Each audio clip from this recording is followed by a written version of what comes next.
Good afternoon to all. Let's talk more about Bethany, the other surviving roommate of 1122 King we know so very little about over 2 years post-arrest.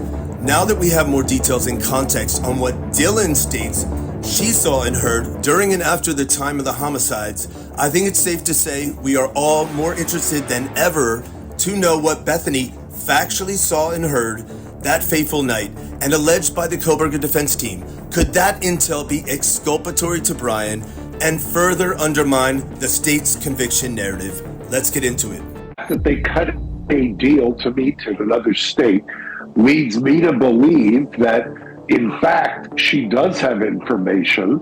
So my guess is, and this is totally a guess, that it either has to do with the timeline or with somebody else who was present either before, during, or after. It either has to do with the timeline or with somebody else who was present either before, during, or after. I think that she does have information and it's not a fishing expedition. Otherwise, why would they negotiate her surrender? But why then just her? Because we know full well that Dylan is a wealth of information. Why wouldn't they have pushed out that same subpoena to Dylan? They may already have or believe that the prosecution is going to call this Dylan, but not Funk. That also leads me to believe that Funk has information that would undercut the prosecution's theory.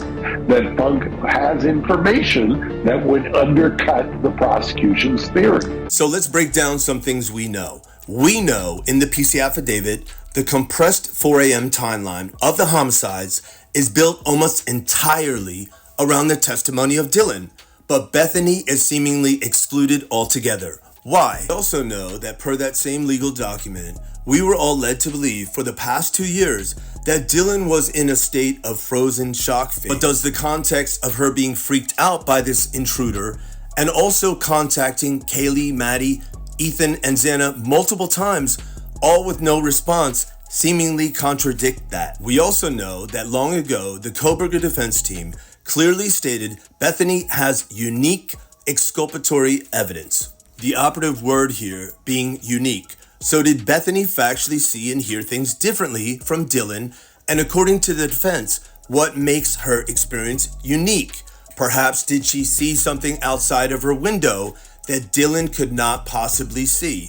We also know that Bethany hightailed it out of Idaho and moved back home to Nevada after the homicides. As part of the defense stating that Bethany has exculpatory evidence, they were attempting to subpoena her to come back to Idaho to testify in support of Mr. Kohberger at the preliminary hearing. As we know, Bethany was fighting the subpoena. She did not want to return to Idaho to testify for the preliminary hearing.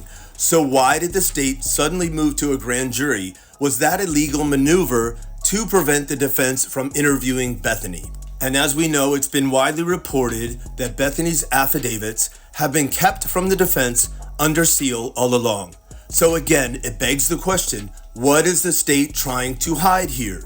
We know there were specific indicators of motive in the events leading up to this heinous act, and a whopping 2-hour window of opportunity from 2 to 4 a.m. that 2 years later, we still know nothing about, except that Dylan was asleep in her room and that two ladies directly above her were at some point making a series of rapid calls and texts, and then at some point even later, those two beautiful ladies were brutally and savagely attacked. But Dylan did not hear anything that might indicate a very violent act had taken place directly above her. So why has the state essentially kept Bethany's version of events hidden all along? And what did she hear and see from 2 to 4 a.m.? Did she hear multiple voices, noises, or any activity that might indicate not only a conflict or struggle, but also more than one intruder, and that a crime could have been well in process prior to 4 a.m.? Talk to me.